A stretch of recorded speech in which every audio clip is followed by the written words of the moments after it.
ಹೇ everyone, ಇವತ್ತು ನಾವು ಪುರದಮ್ಮ ಟೆಂಪಲಿಗೆ ಹೋಗ್ತೀವಿ ಅಂತ ಅಂದ್ಕೊಂಡೇ ಇರಲಿಲ್ಲ. ಪಾಪು ಮಾವ ಫೋನ್ ಮಾಡಿ ಬರ್ತೀರಾ ಅಂತ ಕೇಳಿದ್ರು.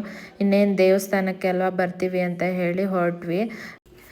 ನಮ್ಮ ಕಾರಲ್ಲಿ ನಾನು, ದಕ್ಷ, ಅಮ್ಮ, ಗಾಯತ್ರಿ ಅತ್ತೆ ಮತ್ತು ಇವರು ಹೋಗ್ತಾ ಇದ್ದೀವಿ. ಇನ್ನೊಂದು ಕಾರಲ್ಲಿ ಮಾವ ಮತ್ತು ಪಾಪು ಮಾವ ಇಬ್ಬರು ಬರ್ತಾ ಇದ್ದಾರೆ. ಟೆಂಪಲ್ ರೀಚ್ ಆಗಬೇಕಾದ್ರೆ 12 ಆಗೋಗಿತ್ತು. ಫುಲ್ ಲೇಟ್ ಆಗಿತ್ತು. ಕ್ಯೂ ಬೇರೆ ಇತ್ತು. 1 ಅವರ್ ಬೇಕಾಯಿತು ನಮಗೆ ದೇವ್ರ ದರ್ಶನ ಮಾಡೋಷ್ಟೊತ್ತಿಗೆ. ತುಂಬ ಜನ ಇದ್ದರು, ಜೊತೆಗೆ ಬಿಸಿಲು ಇತ್ತು. ನಾವು ಪುರದಮ್ಮ ಟೆಂಪಲಿಗೆ ಹೋಗದೆ ತುಂಬ ವರ್ಷನೇ ಆಗಿತ್ತು. ಹಾಗಾಗಿ ಇವರು ಫೋನ್ ಮಾಡಿ ಕರೆಯೋಕ್ಕೂ ನಾವು ಬರ್ತೀವಿ ಅಂತ ಹೇಳಿ ಹೊರಟ್ವಿ. ಇಲ್ಲೆಲ್ಲ ಪೂಜೆಗೆಲ್ಲ ರೆಡಿ ತೊಗೊಂಡು ಹೋಗಿದ್ವಿ ನಾವು. ನೆಕ್ಸ್ಟ್ ಇಲ್ಲಿ ಚಿಕನ್ ಎಲ್ಲ ಕಟ್ ಮಾಡ್ತಾ ಇದ್ದಾರೆ ಅಮ್ಮ. ನಾನಿಲ್ಲಿ ಒಂದು ಕಡೆ ರೈಸ್ ಇಟ್ಕೊಂಡಿದ್ದೆ, ಇನ್ನೊಂದು ಕಡೆ ಚಿಕನಿಗೆ ಏನೇನು ಬೇಕೋ ಅದೆಲ್ಲ ಮಿಕ್ಸ್ ಮಾಡ್ಕೊತಾ ಇದ್ದೆ.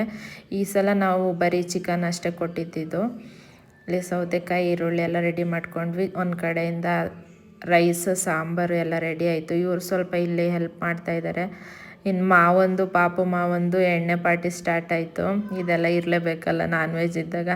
ಸೊ ಅವ್ರ ಪಾಡಿಗೆ ಮಾತಾಡ್ಕೊಂಡು ಕೂತಿದ್ರು. ನಾವಿಲ್ಲಿ ಏನೇನು ಬೇಕೆಲ್ಲ ರೆಡಿ ಮಾಡಿಕೊಂಡು ಅಡುಗೆ ಎಲ್ಲ ರೆಡಿ ಆಗಬೇಕಾದ್ರೆ 2:30 ಆಗೋಯಿತು. ಎಲ್ಲ ತೊಗೊಂಡು ದೇವರಿಗೆ ಎಡೆ ಇಡೋಣ ಅಂತ ತೊಗೊಂಡೋಗಿ ಎಲ್ಲ ದೇವರಿಗೆ ಎಡೆ ಇಟ್ಟು ಬಂದ್ವಿ. ನೆಕ್ಸ್ಟ್ ಇಲ್ಲಿ ಬಿಯರ್ ಪಾರ್ಟಿ ನಡೀತಾ ಇದೆ. ನೆಕ್ಸ್ಟ್ ಹಾಗೆ ಬರಬೇಕಾದ್ರೆ ಎಲ್ಲೊಂದು ದೇವಸ್ಥಾನ ಇತ್ತು, ಅದಕ್ಕೂ ಹಾಗೆ ವಿಸಿಟ್ ಮಾಡಿ ಬಂದ್ವಿ. ಸನ್ಸೆಟ್ ನೋಡಿ ಎಷ್ಟು ಚೆನ್ನಾಗಿ ಕಾಣಿಸ್ತಿದೆ ಅಂತ ಇವತ್ತು. ನೋಡೋಕ್ಕಂತೂ ಅಷ್ಟು ಚೆನ್ನಾಗಿದೆ.